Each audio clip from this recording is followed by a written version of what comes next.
What is going on, everybody? Welcome back to another episode of the Coach Steve Show podcast. Before we dive in, make sure you hit the like and subscribe button. Follow the podcast wherever you listen to your podcast, Apple, Spotify, iHeartRadio, anything like that. Please give it a like, review, share it out. Be a friend, tell a friend, please, and thank you. So hit the like button, subscribe button. Before we dive into the episode, if you're on YouTube and the video version, it is Sunday. It is the Belly Up pregame. I'd like to thank TSS Fantasy for leading off the show. Remember, every Sunday you spend it with the Belly Up Sports Podcast Network, where we go belly up every Sunday. If we check out on here the schedule, and this is all Eastern Standard Time, I am probably the only one in Central Standard Time. So from 8 to 9, you have TSS Fantasy. Hopefully you guys just watch them. Now we're diving in here for my Bears pregame. From 9 to 10, and then from 10 to 11, 4th and 4 with Zach Highlow and Kelcey and the crew, 11 to 12, Rough Cut Sportscast, and 12 to 1, MD's Fantasy Football. Every Sunday, spend it with us as we do the Belly Up pregame shows, getting you ready for every single Sunday NFL throughout the NFL season. So if you're watching the video version, you just finished watching TSS Fantasy, now we're diving in here. The audio version, you're going to get the whole entire podcast. There's no edits, no cuts. Audio is all of that. So today, for the Bears pregame, the Bears play the Baltimore Ravens. And the guests today are Zach Keilman and Kelcey, who are both on the 4th and 4, which comes up after this. Kelcey is also part of the Highlow Sports podcast. And we've had Zach Keilman on a few times. So they were gracious enough to come on and do a Bears pregame. We talk. The video's been a little edited, so if you want the full thing, check out the Coach Steve Show YouTube channel. You can get the whole video version. Audio, you can get the whole audio version. Some things cut out, but there was some great conversation. We've talked about jerseys. We talked about the Chicago Bears versus the Baltimore Ravens. We talked about abundance of other things with the Chicago Bears, and we talked about who might be the greatest Chicago Bears quarterback of all time. And I think me and Kelcey finally got Zach on board with that. So without further ado, we're going to get into the Chicago Bears pregame with Zach and Kelcey. Stay tuned till the very end to get my NFL Week 11 picks. Right before we dive into that, just want to let you guys know, betting season is in full swing, obviously. If you go to mybookie.ag to make your same-game parlays, in-game bets, money lines, use the code BELLYUPFANTASY, all one word. It's going to double your first deposit. Free money. Everybody loves free money. Also, if you're a football coach and your linemen are getting their helmet scuffed up during inside run period, if that's happening to you, there's a way to protect the shells and reduce the repetitive blows to your guys that they're taking each and every week. It's Guardian Caps. Guardian Caps reduces the impact by 20 to 33%. It really focuses on everybody, but really on the big guys in the trenches, and you need those guys to win. They're worn by 5 NFL teams, plus 200 colleges like Alabama, University of Georgia, Oklahoma, Washington, and Penn State. So check them out at guardiansports.com. If you use that link, or you click on the link in the description below, use the code 15OFF. It's good for 15% off at Guardian Caps. So go to guardiansports.com, use the code 15OFF. It's going to get you 15% off your order. And if you're looking for that energy drink to help you with the midday pick-me-up, but you don't want the crash that happens after an hour or so, or are you looking for a pre-workout before you're going to run to the gym, but you don't want all the jitters, well, if you go to swiftlifestyles.com, you're going to get just that. It's a clean nutritional drink for any part of your day. It will also sponsor gamers. So if you're a gamer already on Twitch or anything, and you want to get on Twitch, use the link in the description below, swiftlifestyles.com. Use the code Coach Steve Show, all one word, and you're going to get 15% off your order. Get the bubblegum flavor. It's delicious. So without further ado, let's get into the Chicago Bears pregame with Zach and Kelcey. All right. I am welcoming in 2 guests this week for the Chicago Bears preview sadness, whatever we're calling it. I use both terminologies. First, Zach Keilman's coming back. We missed out last week, so it was just me, but he's coming back for the Chicago Bears. And we're welcoming first-time guest with Kelcey. They're both on 4th and 4. He's also on the Highlow podcast. Highlow Sports, right? I said that wrong. Yeah. No, you're good. It's even written down on this paper right here, and I'm just illiterate. And we at this point in time, we answer by anything. You can call us that dumb podcast, and we'll answer to it at this point. Well, that's the one you're on now. That's the one you're on now. So you don't have to worry no, about this is the sadness podcast. This is where we moan in sadness about former greats that were self-deprecating humor. My favorite. Guys that were really good in college and in the NFL is where this comes from. Yeah. Although some people forget they were. They don't know the school they played at, but we know.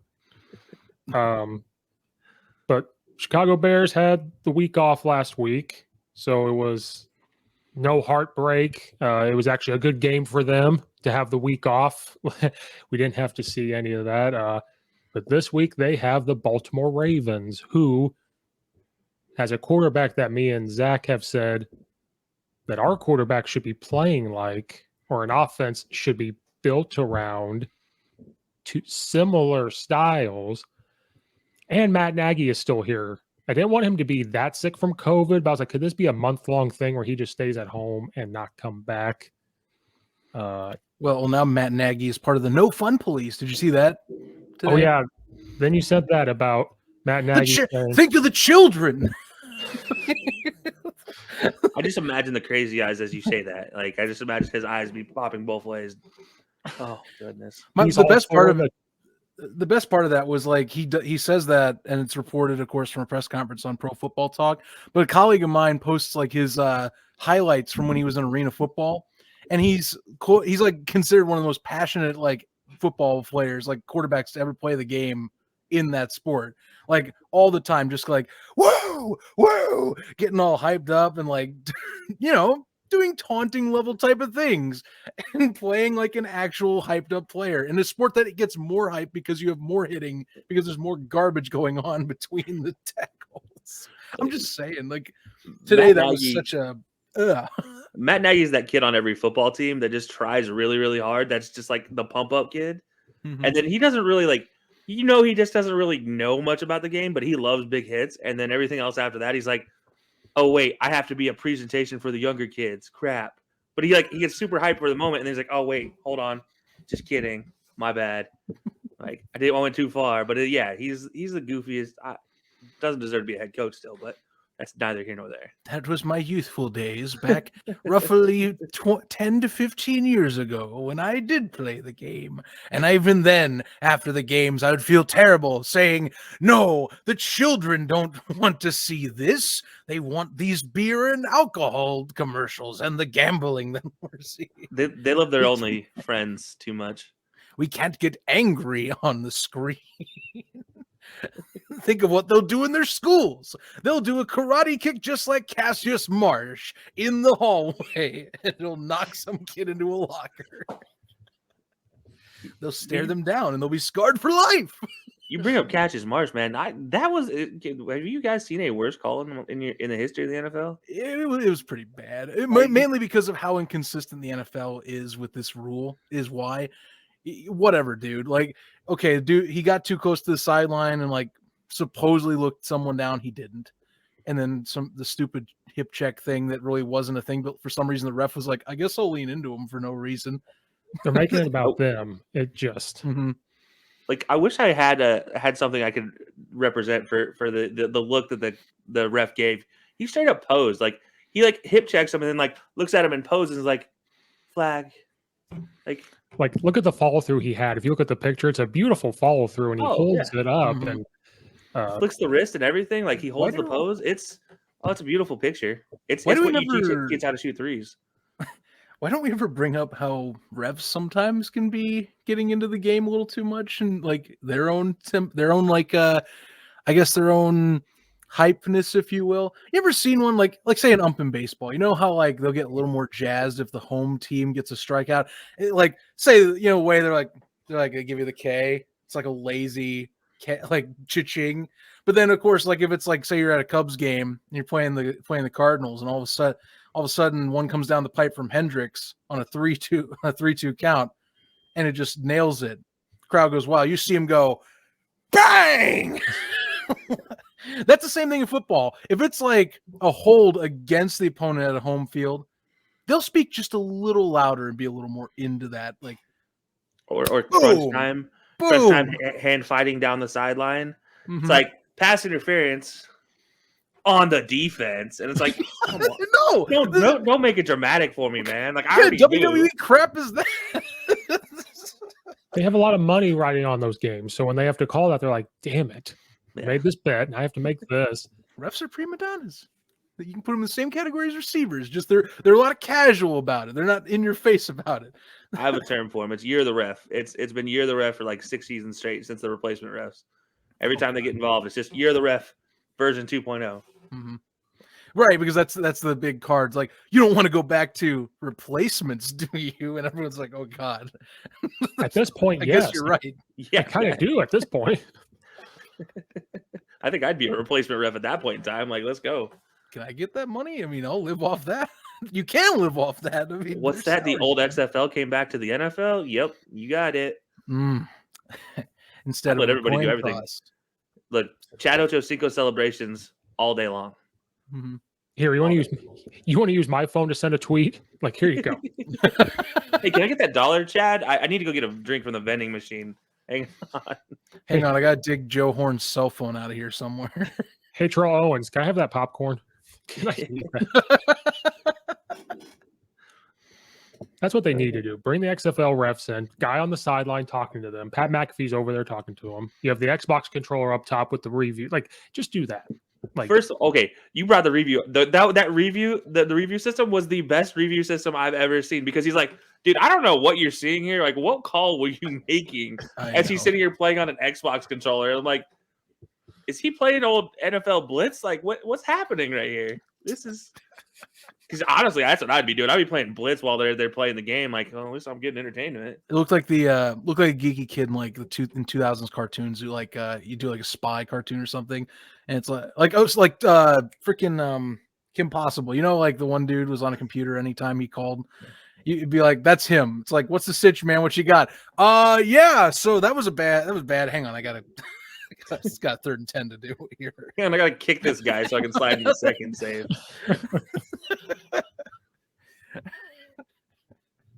So yeah, that was god awful.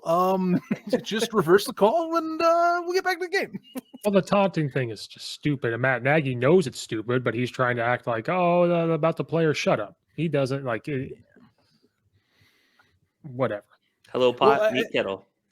Yeah. The NFL too, being the league it is, where it's like, you speak any wrong, we take your money into some degree, you know. Oh, God forbid your socks are too short or too high. Yeah.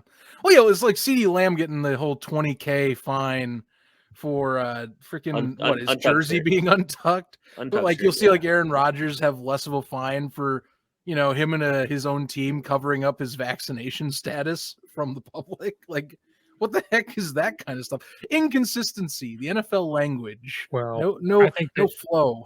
I think the NFL knew about it, but they have to make it look like they didn't and be like, oh, we didn't know. We got bamboozled. We're going to fine them $14,000. And Aaron Rodgers is like, oh, here's cash. I don't even need to write you a check. Even when you Steve from State Farm, can you take care of this for me? Thanks. With my leftover money from everything else.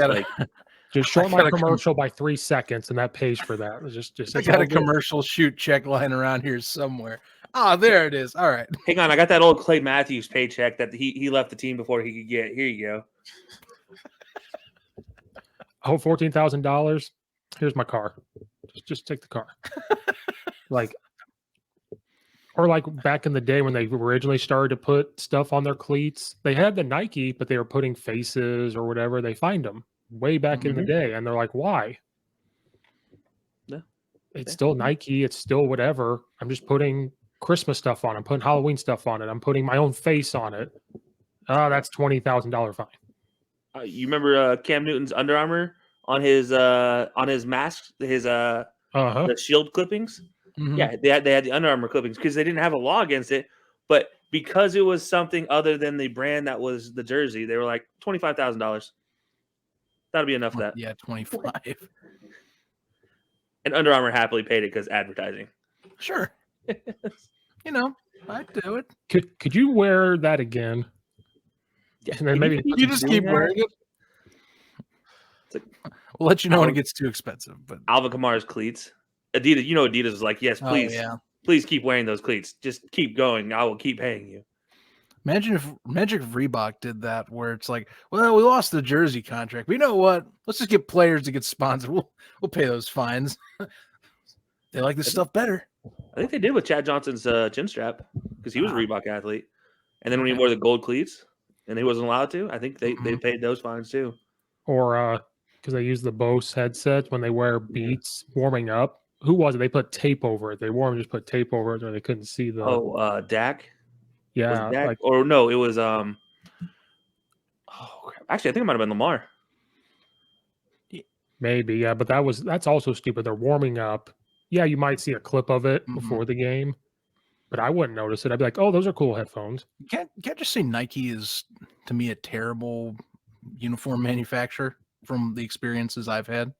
Like, I got that 1936 Bears special edition that they've switched to over the last few years as one of their alternates, and I bought it. I made a custom George Halas number 7 and everything, and it cost me definitely $100-ish.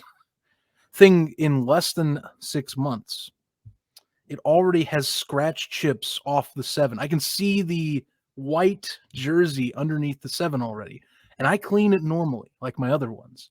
I got a freaking Reebok one from 2007 or 8 that still fits me, and it's a custom one too. That mofo has so much more better build quality than what this crap that Nike makes these days right now for fans. I'm just my personal experience. Nike sucks, but they're the big dogs, so they're paying most of the bills, getting the money. And this show has been cut off immediately by Nike. They have called and they have said, "No more for you, Zach." I don't care. I'll get blackballed by them. I can show them their garbage jersey. It's terrible. I paid a good chunk of money to customize that thing. We'll give Russell a call and let them take back over. There you go. You do that. I'll call and one, and I'll get them. Hey, don't! I used to rock with their shoes all the time growing up. That was it. I had a big foot, so it was now cost effective. Oh, the N1 shorts are great shorts. Yeah, the whole N1 brand was fantastic. You go back to Puma. Remember when Puma was a NFL thing for a minute? I don't know. I mean, that's more European, I guess. But I have a pair of Puma shoes. They're comfy. Yeah. New Balance. So, I'll start just go full dad shoes. Put cleats on the bottom of the dad shoes. The only worst uniform I've ever seen is Adidas. For college, those uniforms are bad. Yeah. Those Pro Tech or Tech Fit jerseys or whatever they are. EIU went from New Balance, which was great.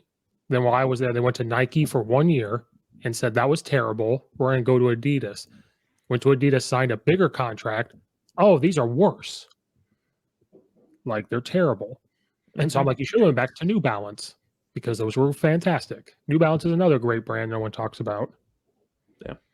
Yeah. When I was at Auburn, that was when we were signing the contract for Under Armour. So we had 4 jerseys to test out before they signed the contracts. There was Adidas, Nike, Under Armour, and Russell, because Russell was right there made in Alabama. And they let all of us try them on. And I swear to God, as a lineman, you're trying on this Tech Fit jersey for Adidas that's supposed to be a 2X. And it's a large if you're lucky. And it's stuck here. The whole respect the belly commentary on Quinn Miners. Yeah, no, it's not just because of that. It's because you can't fit the Adidas jersey below that. That was it. You would have to get a 5X. And they're like, we're not going to make a 5X. They don't want to waste the material. But it's never going to get on. Yeah. You got to do something. And if it does get on, and if it does get on to halfway through their stomach, good luck getting the sucker off. You're going to have to cut it. Exactly. Yeah, no, it was miserable, man. And that was just the trying on. And I was like, yeah, no, I'm good. I want to go with that one, the loose fitting Under Armour one or the loose fitting Nike one. Give me those. I don't care about the other ones. Mm-hmm. But yeah, I wouldn't want Adidas. I remember, I think Nike was what I had as my high school one. See, they're fine as in professional play, but the stuff they sell to people to me. Like whatever quality you want, they're It's, selling. it's their pro model versus their replica models, right? Okay, but I still want like the consumer model to hold up. Like I should be able to put it through the ringer a little bit if I'm putting it on, When they make old jerseys, it should be that brand of that jersey when it was made, so it's better. When you create an old jersey as a Nike material, it doesn't work. Yep. So that's why I won't do it. It's like, oh, that old brand should have been like a Champion brand. I want that one. Oh, You're going to remake it into Nike? No, thanks. Yeah. I get the Mitchell and Ness throwbacks. Those See, are the throwbacks I love. I got Because they use the material that is closer to what they used back in the day. Yeah, I got a Dit Butkus one. That thing is a champion. It's good stuff. Oh, got all the stitching. Shout out to Colorcast. I got my Herbert jersey the other day. It's hanging up.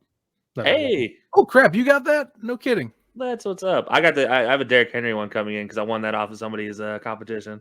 Oh man. Which I thought was hilarious because when they were playing the Colts, and DJ's a giant Colts fan, so here I am with a Derrick Henry jersey coming in as an Auburn guy, getting an Alabama player who has tormented my entire fanship, and also just happens to be a Titan. Like, yeah, it was like a double-edged sword. Better keep that one close to the vest. Oh, it's gonna be right behind me. Oh, you're gonna. Oh, nice. I'm gonna wear this. I'm gonna wear this, but I'm gonna hate myself for it.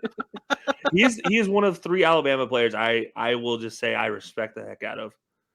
That him, Najee Harris, and Julio. Those 3 I can live with those 3. Nice. But not Ingram. No, God no. Get that guy out of here. But he's playing in New Orleans right now. He just set the rushing record for that franchise just last week. Well, it's amazing because he got -1 yards his entire first season there. Literally averages -1 yards a carry. Like, how is that possible? I don't know. Let's put Mark Ingram in and find out. Tell me. Runs into the back of the center every single play. Yeah. Well, he's like, I'm not out of Alabama anymore, where there's a hole every time I touch the ball. This sucks. Well, that sounds like I have inferior players on my offensive line for once. Oh no. It sounds like how we were complaining, or we were talking about with Justin Fields. It's like, I'm not at Ohio State anymore. There's not just like plenty of time to protect, and receivers getting open at a whim's notice. What's going on? Like, oh, this isn't Indiana. This isn't. I can't just beat up on Rutgers. What? Wait, I'm not back in Georgia, and I'm not playing, Fort Valley State again. Oh yeah, getting to rush 1,400 times for 4 billion yards. Oh wait, the RPO can take 3 seconds instead of like 1 second. Oh great, perfect. Wait, you mean I don't have a superstar running back next to me to hand the ball off to? Nope, I don't want it. No, I'm good. Nah, sorry. Who is this backup I have? What recruit was he? Backups? Well, I've said that so many times. At Ohio State, he had 2 running backs. If you look at it back in the COVID year, both running backs averaged over 100 yards a game. 2 of them. Although it's funny, we got 2 running backs that can probably get those marks right now. So like, at least that's there. Yeah, but these were the guys that going in the first round of the draft type of 100-yard game guys. I know. But sorry, Khalil, but you're not exactly a first-round draft pick. Even Montgomery wasn't first round; he was second round. David Montgomery is I can mess around, but yeah, that dude's a bowling ball that you're lucky if he can reach a top speed of 15 miles per hour. If I had my cart wall up that we've been talking about with the sound effects, I would have hit the freaking ping pong like type of sound effect or something like that. Oh, I think I have that. Where's my? I have something. Oh no, never mind. But you're right. You're right. Like, damn it! What the hell was that? That's cheering. I was clapping. It sounded like torrential downpour. Hey, no, I have the white noise machine for that in the middle of the night. It is fantastic. That is nothing like the applause I just heard. Okay, how about a blown out torrential downpour? Like we're clipping bad torrential downpour. Okay, now it sounds like clapping. I had it too loud. I had it full. He was redlining the applause. Right. Yeah, the thing was blowing out them. He's practicing for when the Bears actually, decide to win again. Yeah, that's the best one. That's pretty snazzy. There it is. This is the worst podcast of all time. There we go. All right, I fixed it. It's like a very non-scripted late night talk show right now. Well, me and Zach are just delaying the inevitable of Bears hurting our souls. And Well, then okay. I'm more than happy to encourage that too. No, it's okay. I'll jump in. I mean, look, they're playing the Ravens this week. I'm stalling that. You're just stalling a guy that was one of the best football players at Vanderbilt, if not the best. Go ahead and say it. Like you're already teasing. We'll get there. We'll get there. Point. The Bears are What playing do the you Ravens. get there. You're like you can't just. We're trying to delay the explosion of Zach's hairline to this point. You can't just like blue ball people with that. We want to delay you looking like Lori Lightfoot as much as possible. That's look. what We just hang on. Let me extend my forehead. Does that work? work? We had a 20-minute rant about randoms, and then now we just teased him back in for the next 40 minutes. This is how you do it. This is marketing 101, don't you know? Is my head big enough now to be Lori Lightfoot's head? I don't think so. No, I think you still got. I think you got to go back a couple more inches still. No, I think I need to go get the buzzer from my bathroom. Start trimming down rows. You tell me when to stop. Matt Nagy keeps calling plays for the Bears. You might not be too far away from it, though. Oh yeah, see that'll start. Although maybe he's kind of letting Justin Fields play to his strengths last few weeks. Well, really last week since he wasn't coaching 3 weeks ago. So we got to be honest there. No, he has been doing exactly that. He has been coaching Justin Fields to his strengths the last 2 weeks, where he was out with COVID and didn't play last week. And look, Justin Fields didn't turn the ball over. No, that's what happens when you have a bye week and your coach isn't terrible.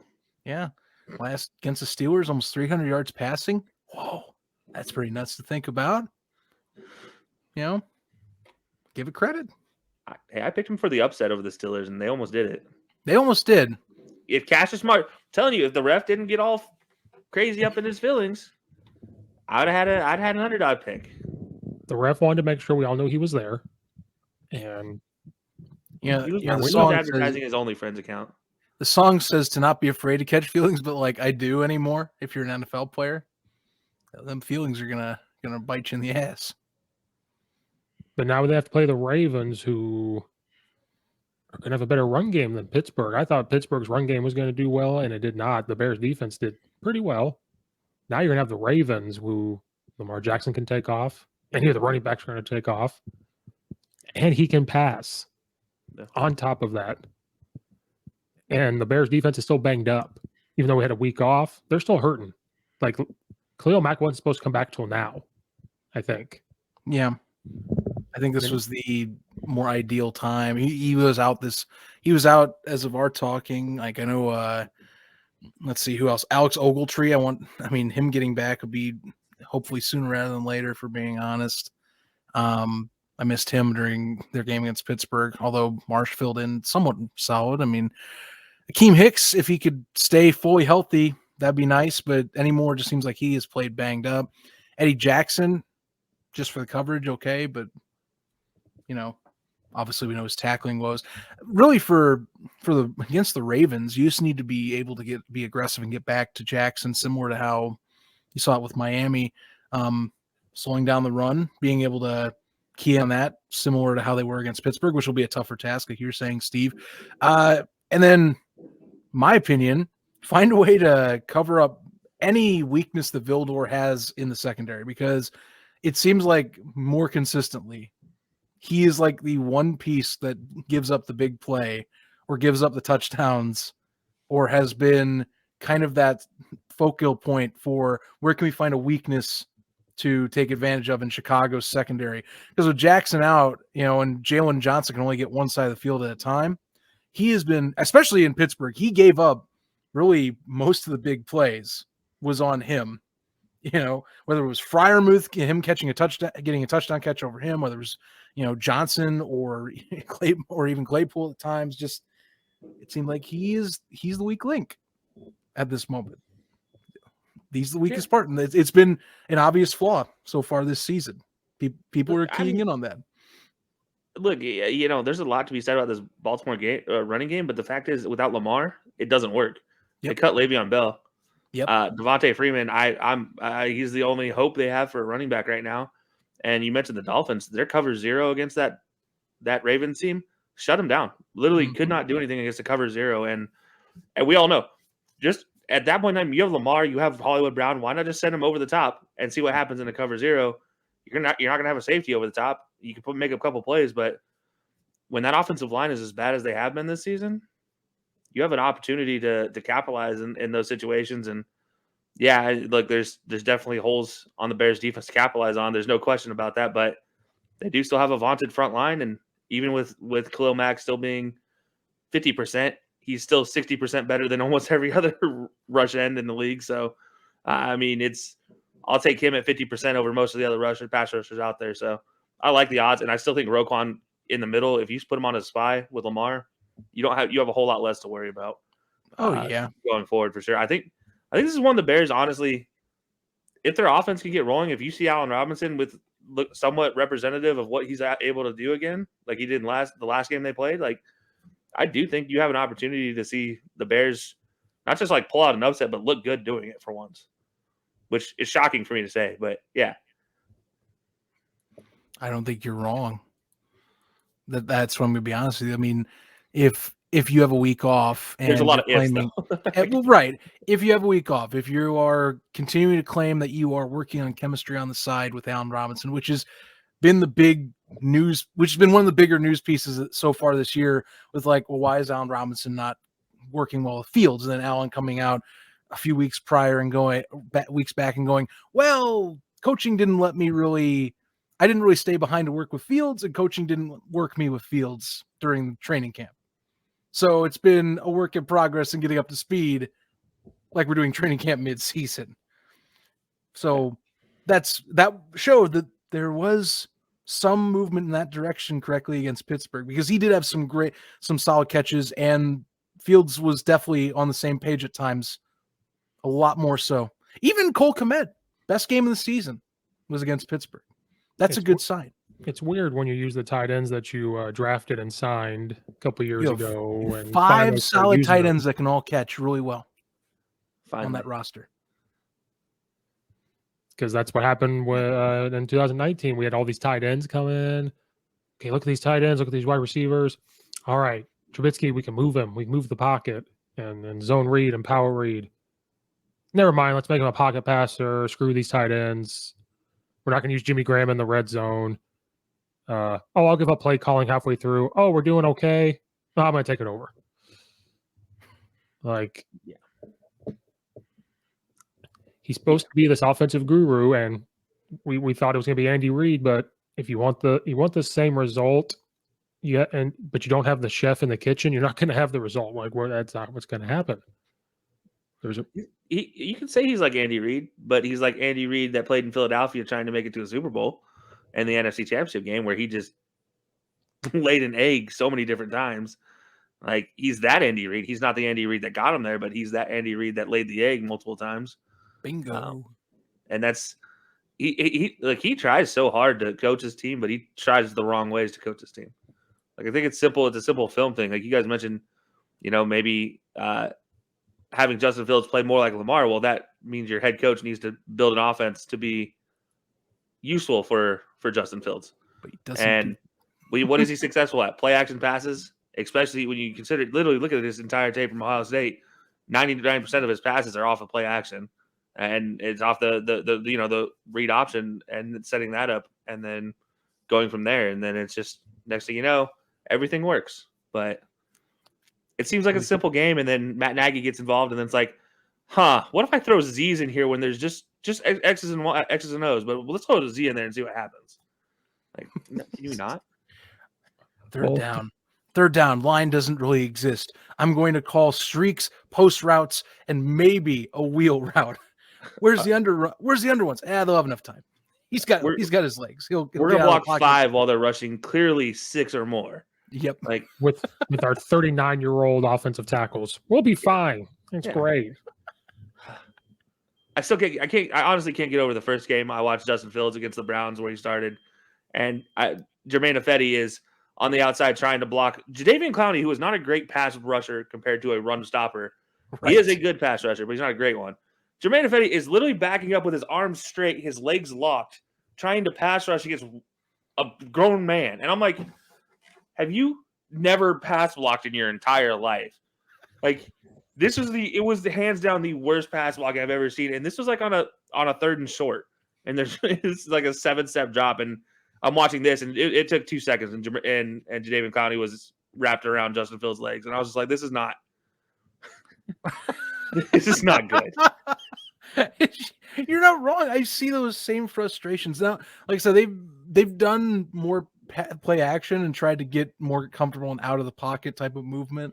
But like even that Browns game, or like even previous matchups, like say the Buccaneers, I've seen pass pro from the Bears line where you'll have an obvious blitz, but somehow the guard will bail in for a double team with the center.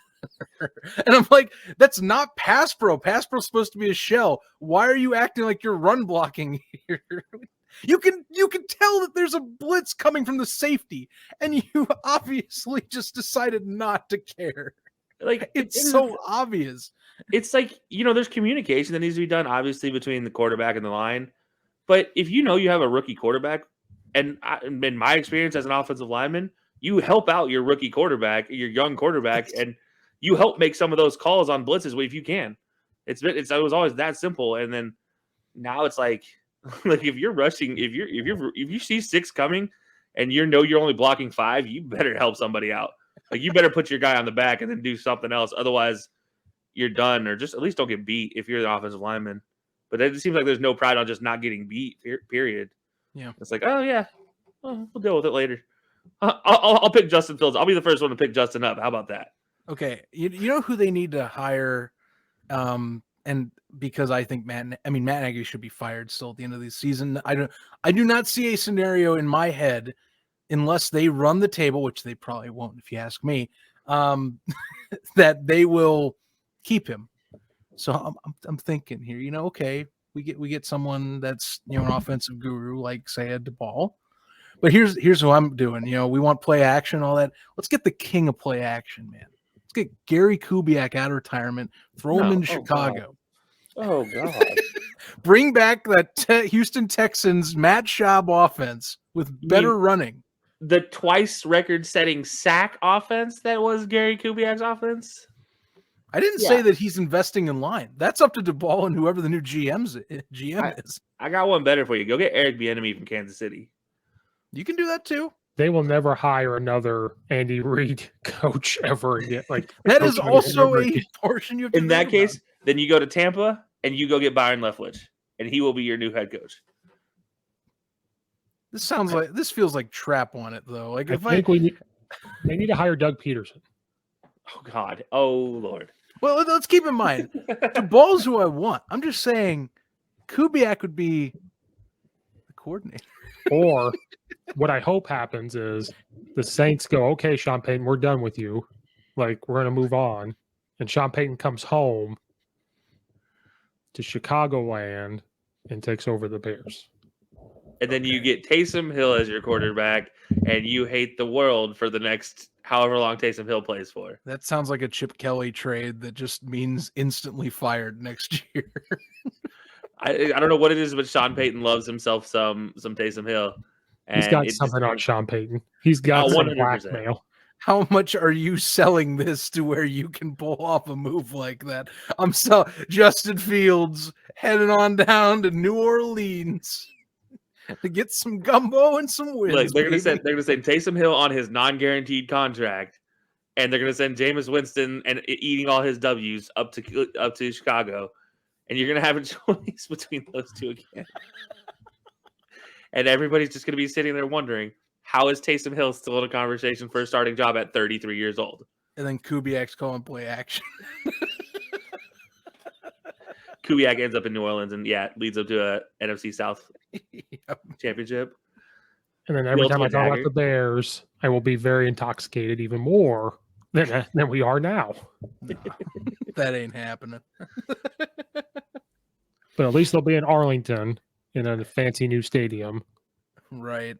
I'll be at the casino across the street that they'll build the entire time.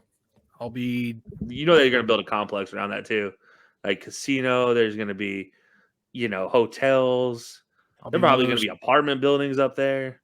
I'll be one of the schmucks that buys a hotel in Chicago and then drives half hour to go and then come back to Chicago immediately after the game. Because if I'm going to Chicago, I'm going for the city. The state. I mean, I love the Bears, but like, I want this. I don't know. I'm one of those guys. I like the city over going to a stadium in the middle of nowhere. Just my opinion. So Chicago's cool. The first couple times you've been. And then I'm like, all right, I'm done. I've seen the bean. I'm done now.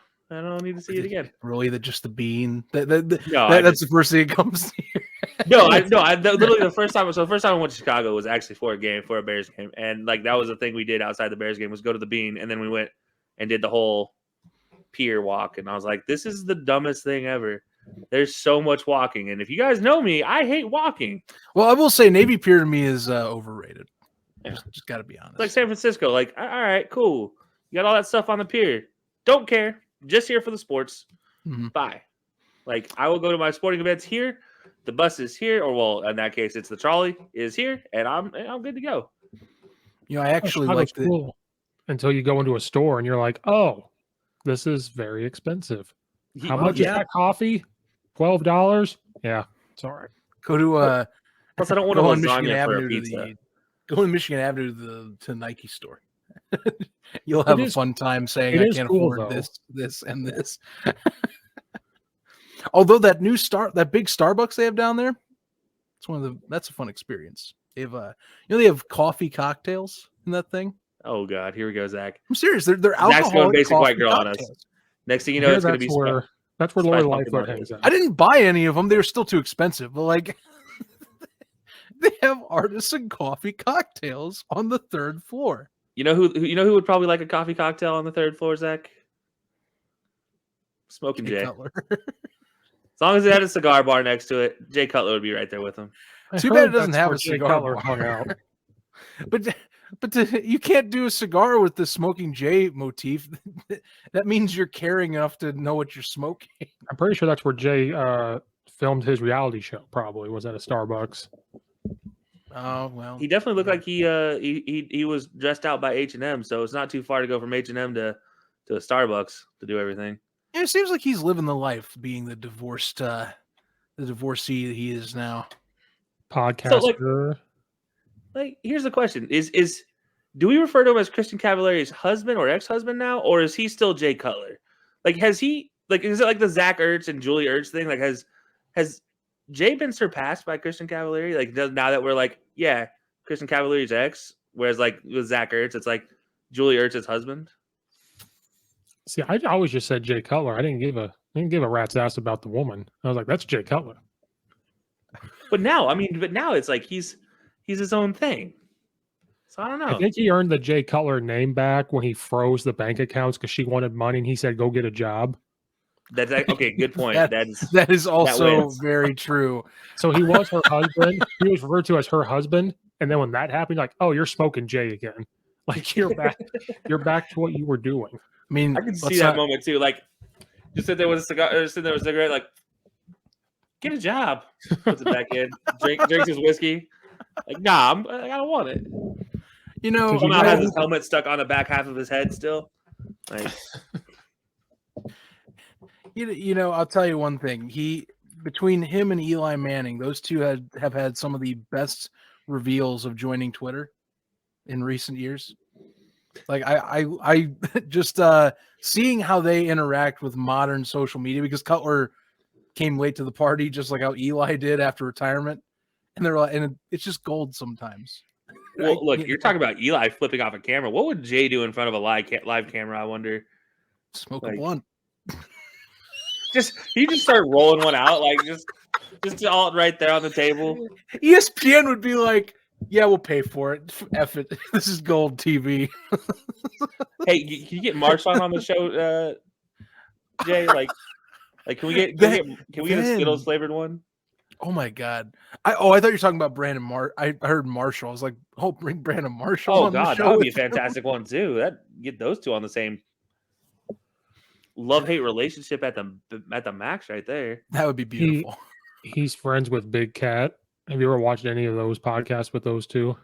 Oh yeah. The best one was, Jay, is it true that you looked at a kid went up to you and said, "I want to go to Vanderbilt," and you said, "I don't care," to him, and he goes, "I can't say I did, but I also can't say that I didn't." And they explain yourself. I was at Wrigley Field at a Cubs game. Lots of drinks were had. We were there all day. I'm in the bathroom. And maybe that was said. I don't know. Because I have no idea. We're just gonna go with possibly. I just don't care. Well, it's funny because in the era of now, you see the quarterbacks and stuff that are sidelines of other sporting events chugging beer. God, where was Jay Cutler during this era? Like, I need a Jay Cutler sighting at a Chicago Bulls game, like courtside or wherever he wants to be at a game at courtside, and I want to see him chug because I know he can give Bakhtiari a run for his money, guaranteed. I'm going to tweet at him right now and say, on your podcast, I need to see you chug a beer, and then put tag Aaron Rodgers. And Tom Brady, too, because evidently Tom Brady knows how to chug a beer ridiculously fast, too. And that's one he did on late night. And I was like, no, that healthy dude does not know how to chug. It turns out he knows how to chug a beer. Mm-hmm. I thought it was just tequila on a boat. Well, I mean, avocado tequila on a boat, man. That's, I still have no idea what avocado tequila is, but must be really good. Who wants mezcal? Smoky tequila, basically. Because the only way the Bears could win this season is that if they had Jay Cutler, who was the best Chicago Bears quarterback of all time. Yeah. Statistically, he was. Does it hurt sometimes, Zach, when you hear that and you just think it does. It does.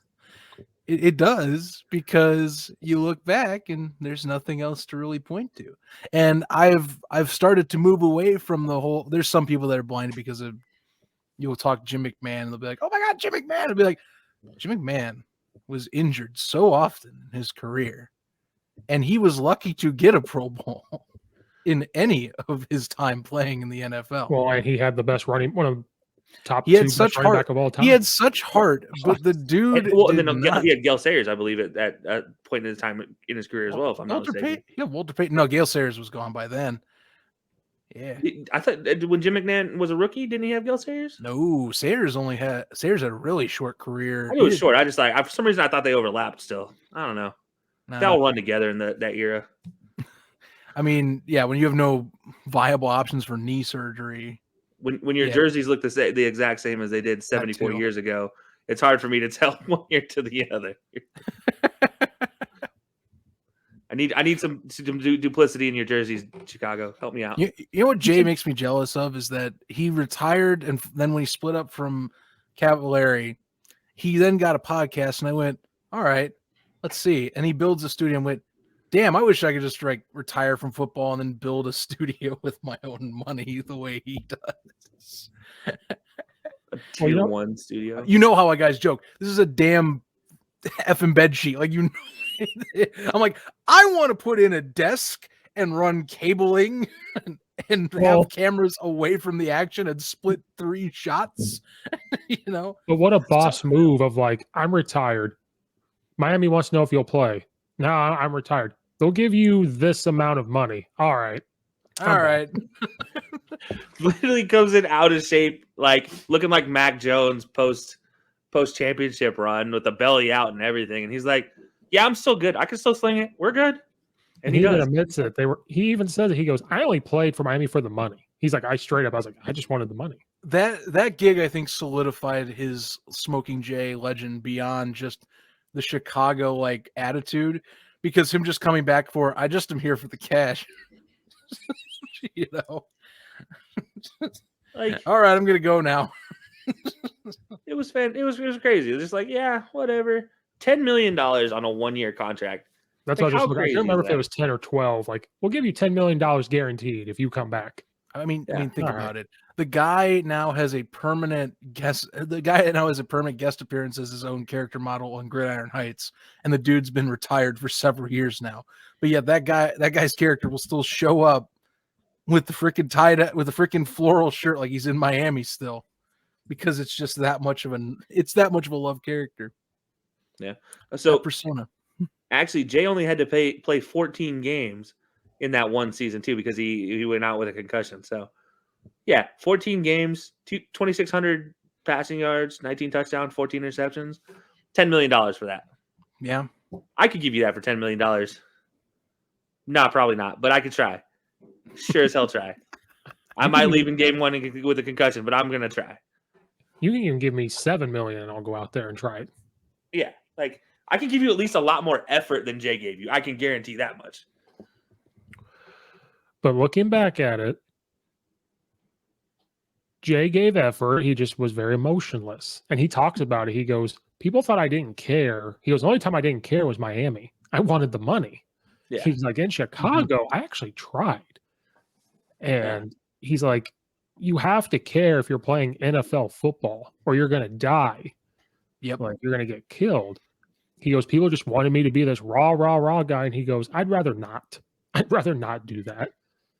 Yeah. But where it pissed people off was the NFC Championship game where he hurt his knee and then didn't come back in. Which was legit. I mean, later on, it was legit that he had a tear. But at the time, it didn't look like it. It was just like, what are you doing? Yeah, look, it's funny because, like, in all the other sports in the world, you can have your leader not be a rah-rah guy. And it's like, no, that's perfectly fine. Like, everybody's accepting of that. Look at Kawhi Leonard. He's not a rah-rah guy, but he is a unanimous leader of the of whatever teams he's ever been on. Like, it was no doubt he was the leader of that Toronto Raptors team, period. And it's in baseball all the time. You see it in basketball, hockey, you see it and everything. Goalies all the time are super quiet. They're not rah-rah guys in hockey, but they're the leaders. Same in soccer to some degree. But with football, it's like if your quarterback isn't a rah-rah guy, somehow he's deficient somehow. But like some of the best quarterbacks, in my opinion, aren't rah-rah guys. I mean, really, like Peyton Manning, I don't look at Peyton Manning as a rah-rah guy. Peyton Manning was like, I'm not going to get in your face and yell at you if I'm going to tell you did it wrong, and that's all I'm going to tell you. We've practiced it enough. I don't need to tell you anymore. Like Aaron Rodgers, definitely not a rah-rah guy. He's going to be like, no, dude, you suck. And that's going to be that. Like, Alex Smith, definitely not a rah-rah guy. But somehow they're like, most of these guys are like when they're coming in the league, we're always looked at as deficient because that was they weren't a rah-rah guy. They weren't overly emotional. But Peyton obviously showed emotion on the sideline and he was caught on camera. Jay was just like, he kept his emotions in check, which to me is the best quarterback trade ever. If my quarterback's going to keep his emotions in check, sign me up. Like that means he's cool under pressure. That means fourth quarter going down, down by 7. I need a touchdown drive and a 2-point conversion. We get the touchdown. Now we need the 2-point. He's going to be the exact same as he was 2 minutes ago. I'm like, cool. Give me that. I'd do it. But, yeah. The only thing that made me pissed off watching him, and I would talk to Jay Cutler all day. If he ever talked to me, I'll talk to him for hours, was his drop back. He just got the ball and backpedaled. I hate that. It just... Yeah, that was... The drop back is the least, especially as a coach. Like you're especially looking at that and you're like pulling your hair out, and it's like for anybody else, like for a lineman, I'm like, I just want to know where he's going to be. That's because that's the thing with the backpedal, you don't know. When he's just backpedaling and still making the throw, I'm like, God damn it, he's just going to keep doing it because he can. Yeah. Mm-hmm. And like Brent Favre, he's like, I'm going to do what I want. Gunslinger mentality, man. You think you think something's there, and you're going to either make it damn sure that it's available, or you'll pay the price. It's the biggest gamble in any style of quarterbacking. And he had 3 offensive coordinators during his time. Well, sounds about right. That would be close. Well, you had Martz at one point, Tressman, Tice. Yes. Tice was one of those for sure. And 3 different head coaches. Tice was after Martz, I believe, and then it went to Tressman. Yeah. And then let's see. Well, no, Martz. Yeah, let's see. Martz. And then Martz was replaced with Mike Tice, who hired Jeremy Bates as his coordinator. And then Tressman was the next head coach in 2013. Then, the Bears hired John Fox as the new head coach. Right. The thing, I actually forget who was the coordinator during Fox's era. I think they kept, what's his name? Oh, my God. I don't remember. That Yeah, one no, I think they kept. That wasn't Gase in there. No, because Gase moved on.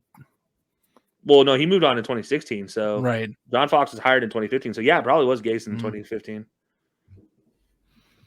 That would make sense. That's ridiculous. It's still like absurd. Well, he had Ron Turner too in 2009. It says. Yeah, that's true. That was his first year. It was the tail end of Turner's tenure with Chicago, and that was like right at the end of his warm welcome there. Because I mean, he bought himself time getting to the Super Bowl, and they were doing so injuries and just trying to figure out if it was player personnel, and eventually he, of course, got the axe. My dad used to hate Ron Turner's style because it seemed like it was super screen heavy. Passing game was very lethargic at times, and it's typical Bears run first, pass second mentality. It's just that. And then he had Adam Gase for cocaine. Like at least he was level headed before he. Or Adam Gase BC. Oh yeah, here we go. Here's the list of coordinators. We got Ron Turner, Mike Martz, and then it was Mike Tice. Yep. Mm-hmm. And then Aaron Kromer under Trestman. Okay, that one I don't remember, actually. Yeah. I definitely don't remember Kromer. Yep. Because that was when Trestman replaced Lovie Smith. Mm-hmm. So then he replaced him with Aaron Kromer. And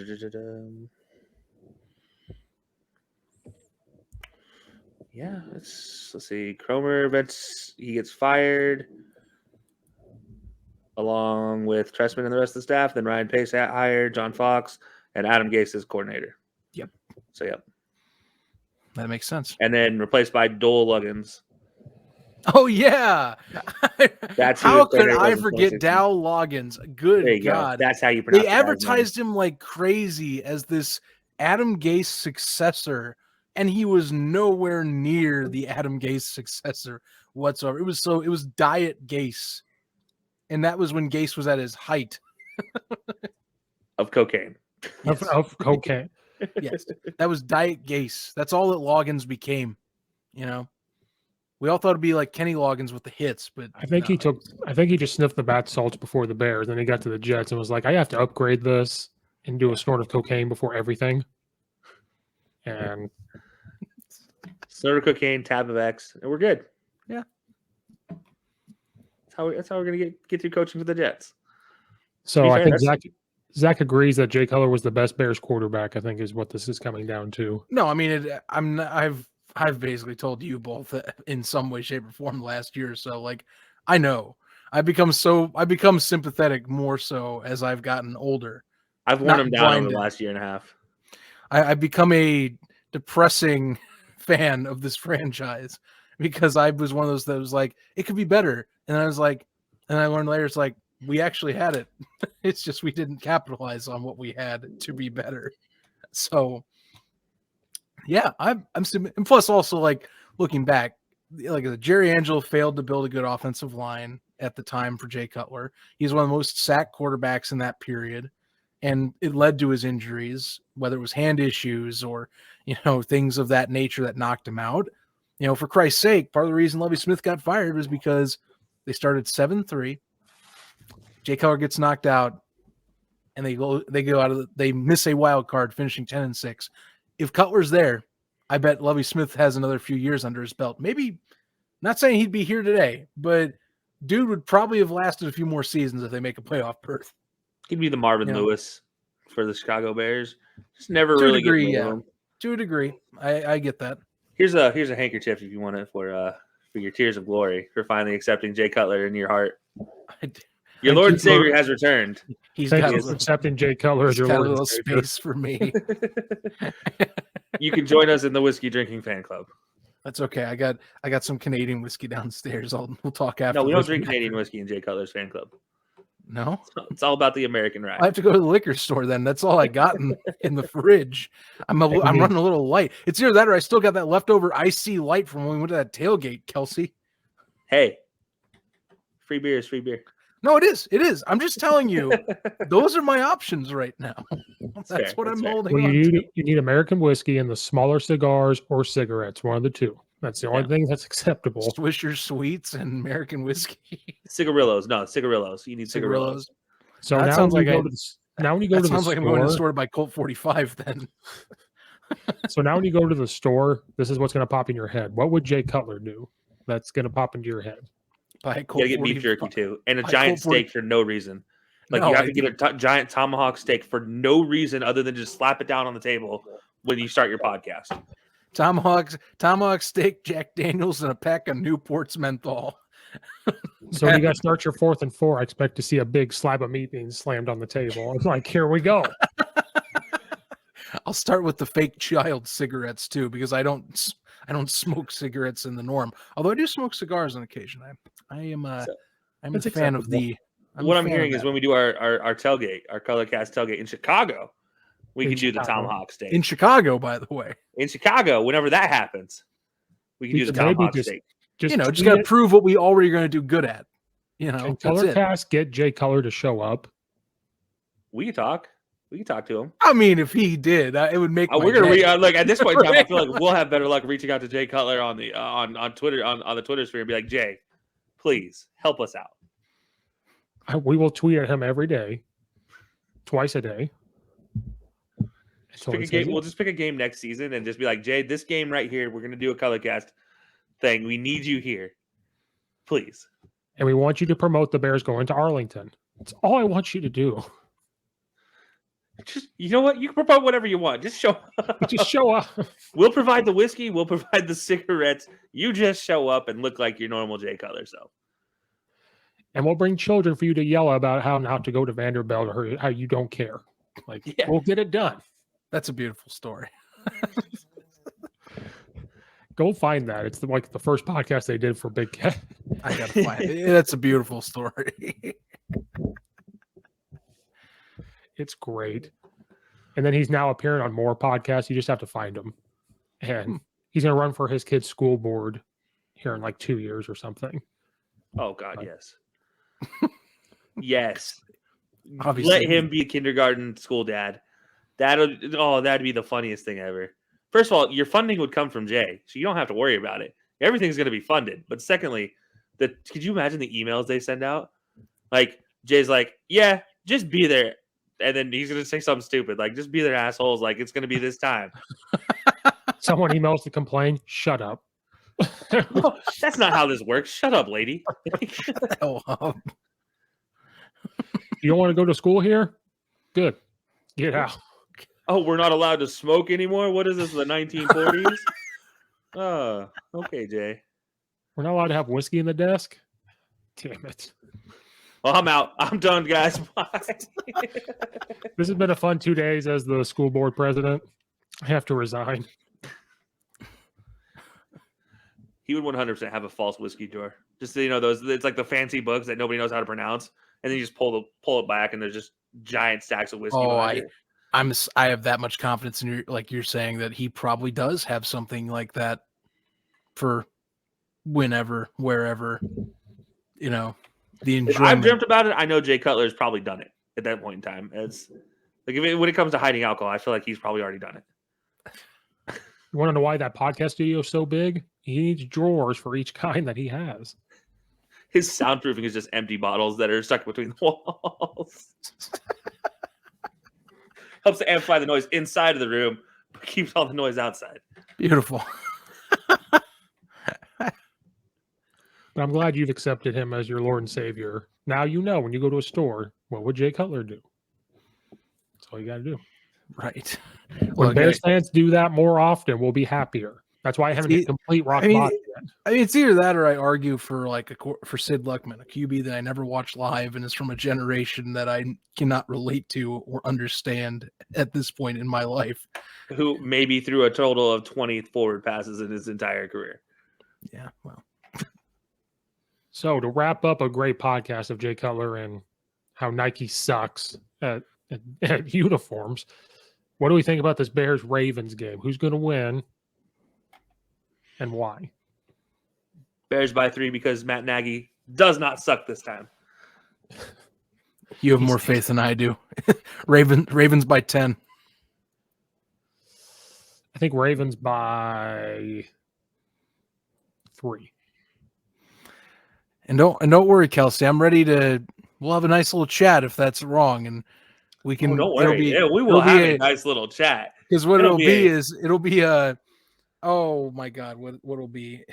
This is the second playing week in a row that I have picked the Bears, and the Bears fan has not picked the Bears, and he has tried to convince me out of picking the Bears both times. Okay, well, like I've been as a professional Bears fan, I need to tell you what happens when you pick the Bears. It's the same when I pick the Cowboys. I understand. Well, at least the Cowboys are playing competent this year. More than what they have been. Yeah, well, it doesn't make up for the other 20 years I've been a fan of nothingness and disappointment. It's very similar to the Bears. An era we can't relate to. You guys at least want to. At least gone to an NFL Super Bowl in the last 20 years. Cowboys haven't. Yeah. Oh, that's true. Gone. It's the highlight of Hester, and then I forgot we had Sexy Rexy as the quarterback, and I was like, oh, wait a minute. What a joke of a guy. I still love that nickname. Like if you meet people that don't know Chicago, like last few decades history of the team, that nickname is like out of left field and it like throws everyone off their game. Like, what the hell's that from? Sexy Rexy. Is that seriously what they called him? Yes, that is a thing we used to do. From Sexy Rexy to Orton. To Cutler. And to Smoking Jay. Well, I think it went from. Well, there was also Sexy Greasy Rexy that was Jason in there. Campbell. Campbell was in for a Yeah. spell, but like. And you guys never gave Jason Campbell a chance, even though he was probably your best chance at a passing quarterback. And then you let him go. That's what. Well, no, it was actually Jason Campbell, then Rex Grossman, and then Orton, and then Cutler. Because Jason Campbell graduated college in 2004. Then we had Greasy, didn't we, at one point? Oh, yeah, Greasy, yeah. That's what I was saying, yeah. Because then Cutler went to Denver. He and Phillip Rivers had arguments from the sideline. Rivers was yelling at him and not cursing. And then Jay goes, I'm out. Give me back Mark Trestman era Josh McCown, please. I will take that stretch of games any given day of the week. I forgot about him. That was legendary stuff right there. We've had a lot of quarterbacks. And not a single one of them other than Jay Cutler could throw the ball. Yeah. Till now. Now you have Justin Fields. They at least have somebody to throw the ball. Not only was Jay Cutler the best quarterback, he was the most tenured probably throughout. Yeah. He was. He absolutely was. It's 8 years. 8 years. Well, 7 years. This just brings more to the point. Man got a freaking 5-year, $160 million contract. And it was worth every penny. Sure. To have the best Bears quarterback of all time. Would have been in 2012, but when they paid him, it didn't feel like it was worth the money. You take that contract, you put it to today for what you got, you're like, man, I got a steal of a quarterback. Oh, yeah. I mean, QB market's inflation times infinity. Back then, I think you still got a steal of a quarterback because I can't think who you would have replaced him with that was even available during those time periods. I mean, let's think about it this way. Like, Jay Cutler was the highest paid NFL player for a season at one point. That was a great season. You guys got to the NFC Championship game. No, that is not the year that he was the highest paid. Oh, was it 2009 that he was actually considered? No, it was after that. Like he got a 5-year deal. Did they backscaled it? Yeah. Yeah, no, like he got the deal at like the worst time. It was like as everything was falling apart, and he also wasn't at times playing his best. So, yeah. I don't know. Things happened. It is what it is. I have a place in my heart for him, guys. Like I get I have sympathized in recent years. It's just the younger me after until remembering watching that trade. And other words come out. Yeah. Once we hit stop on the record button, Zach's just gonna go off like, "How dare you make me do this?" It's just the what if, you know. The what if always he hasn't slept all week. Come back to it. He hasn't slept all week, and it was Thursday. He goes, "I hope Steve forgets that we're doing this." And then I sent a message. Damn it, we're doing this. You guys have been dying for this whole week. I can tell. It's been. I've been looking forward to this since we talked about it. You're right. You're right. You look forward to bringing the name up ever since we started doing NFL shows together. Hey, it's a great trigger because he's such a dynamic piece of work. I mean, look, on the field, fantastic. Off the field, you're like, huh, he's just a dude that's probably belonged down south as a redneck, but you know, he was born in Illinois. So he got to be an Illinois redneck. And that's good enough for him. There's nothing wrong with being an Illinois redneck. See, yeah, exactly. But like literally, Jay Cutler is a stereotypical redneck, like from down south. Like he literally fits that mold perfectly, down to the plaid. Although he doesn't wear enough camo for, you know. Well, to slowly wrap it up, does anyone not remember the chicken coop story every day on Instagram he did? Like, who's killing the chickens? Yes. Like, come on. He lives in Tennessee. He has chickens. Trying to catch the foxes that are killing the chickens. I mean, like day 4, only 2 have died today. We are going to catch them. Day 10, nobody died today. He could have made a drama documentary on that. Who's killing the chickens in Jay Cutler's chicken coop? Who needs Who needs her reality show? I have my own. And they also it's only a 5-minute long show, but it's still like the most drama you'll have. They even asked him, they said, how hard was it to do a reality TV show? And he said, it was the easiest thing I've ever done in my life. And they're like, what do you mean? He goes, they try to make you do things that try to act a certain way. And I said, no, this is how I'm going to act. I'm going to be myself. Guys, have you seen me? I'm already memeable enough. Why try to make it harder? Well, I'm just glad he was himself because, like, we got the real Smokin' Jay. That's also it too. Yeah. In that show, I watched one episode and I laughed the whole time because his responses were yes, no, you know, I don't know, maybe. I'm gonna go. Bye. Like that was literally his whole response the entire episode. Like I'm like, this is the greatest reaction I've ever seen to a reality show. Like he's like, they're like, Jay, expand. No, I'm good. I don't want to. How much are you paying me? I'm good. It's fine. You pay me less than the Dolphins? No, I'm not going to do this. I'm not going to entertain this. We'll give you $12 million. All right, I'll talk for a minute. Then I'm out. I'll give you 5 words of response. That's all you're getting from me. All right. Any last thoughts on the Bears? Honestly, just continue the progress of getting Justin Fields into a comfortable situation. You know, this is your most hyped about quarterback in recent memory. You know, if we're going to talk about QB history, Chicago, this is the one that everyone and their mother assumes is the best chance to be the guy, you know. And really, it's all about getting him comfortability in the offense and getting him to where he's cool with the speed of the NFL. I know he's said that he thought it was slow in preseason, but like, dude is needed to catch up. He was bluffing. We all suspected it, and it obviously happened. Right. So it's all about comfortability. Keep the play action coming as long as it's working. Lean on that run game when needed. Find ways to avoid making the pass pro a liability for him. And we can keep seeing games like Pittsburgh where there should have been a win there if it isn't for penalties and, you know, some poor coaching and decisions and, you know, mentalities, unfortunately. So, yeah, you know, there's progress being made. Keep the progress going. Defensively, just, you know, anything that shows improvement like he did in Pittsburgh where, you know, against Baltimore, if you're able to hold down the run, force at least anything that's a pass situation that you can maybe cover up liabilities, mostly Vildor. I know I'm keying in on one guy, but Vildor has been every game I've watched. I pull my hair out watching the guy blow a 20 or 30 yard pass every game. It's bound to happen, but limiting liabilities like that and getting healthy on the defensive side of the ball, getting Jackson back, somehow find a way to keep Hicks healthy, Ogletree being in the starting lineup. Those would be pieces I wish we can see. So, I still think they'll lose to Baltimore, but I want to say that maybe you see some more progress with Fields. Could be wrong. And with what Miami did to Baltimore, it opens the door for anything to happen. Yep. Oh, ye of little faith. Like it's to me, I look at it, just keep Justin Fields healthy.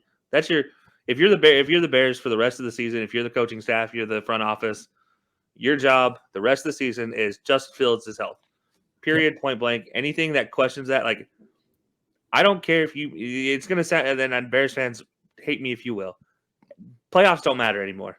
Your job is until you can get new linemen to fill in those gaps, and whether that's through the draft or Tevin Jenkins or all these guys getting healthy again, which, by the way, Tevin Jenkins missing this season has absolutely killed a lot of the blocking schemes, which would have protected at least one of the sides of Justin Fields. So, at this point in time, just keep that in mind. And you got to go back to Andy Dalton. You got to go pull Nick Foles off of practice squad play. Do so, because it's so much better to watch that than to watch your number one quarterback, your future of your franchise, get injured.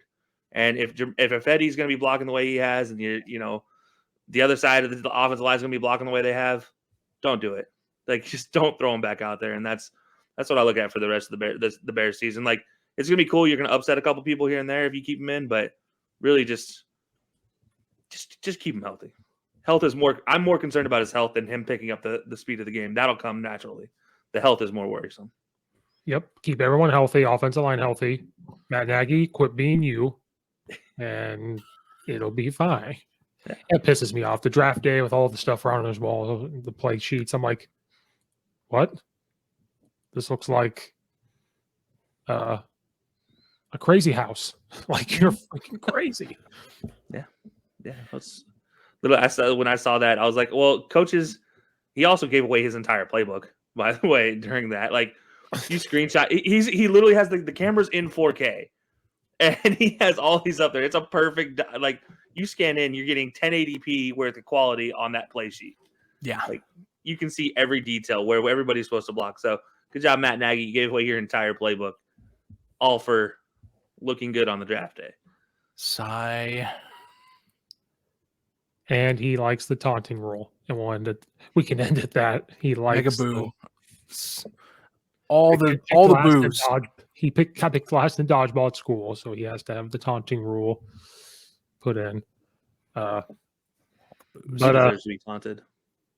But thanks, guys, for coming on. When this comes out, if you guys stay tuned, they'll be right back with their 4th and 4 show. So if you guys are watching on when this comes out, stay tuned. Theirs is coming right now. Yep. So thanks, guys. Stay tuned. Watch 4th and 4, and they'll probably continue to talk about Smoke and Jay there to continue the conversation. And thanks, guys, for coming on with the insight for jerseys, Jay Cutler, and the Bears. All the time. Anytime you need me. Bingo. Same. There you go. I hope you guys enjoyed that Chicago Bears pregame and the great conversation with Zach and Kelcey. And hopefully you guys think that Jay Cutler is the best Chicago Bears quarterback of all time. We certainly agree so. I think Zach,